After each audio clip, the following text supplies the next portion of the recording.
ইয়ে আসলে তোমার নম্বরটা পাওয়া যাবে? অবশ্যই পাওয়া যাবে, কেন পাওয়া যাবে না? আচ্ছা তোমার বয়ফ্রেন্ড যদি টের পায়? ও চোখে দেখে না, কানা। ও তাহলে তো ভালো হয়েছে, দাও নাম্বারটা দাও। 01। আচ্ছা কথা হবে, হ্যাঁ ওকে। ওকে।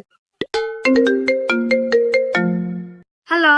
আমি তো তোমাকে অনেকক্ষণ হলো ফোন দিচ্ছি, ফোন ধরো না কেন? আর তোমার না রাত্রে ফোন দেওয়ার কথা ছিল। আসলে আমার ফোনে টাকা ছিল না তো, এই কারণে। আচ্ছা ঠিক আছে, আমি ফোনে রিচার্জ করে দিচ্ছি। আর এক কাজ করো, কালকে বিকেলে দেখা করো। আমার তো আজকে বিকালে একটু শপিং এ যেতে হবে, তো শপিং করো। কিন্তু আমার কাছে তো টাকা নাই। আচ্ছা ঠিক আছে, টাকা আমি পাঠিয়ে দিচ্ছি, তুমি বলো কয় টাকা লাগবে। কয় টাকা বলবো? 30,000 টাকা বলো। 30,000 টাকা, ওকে। আচ্ছা দিচ্ছি।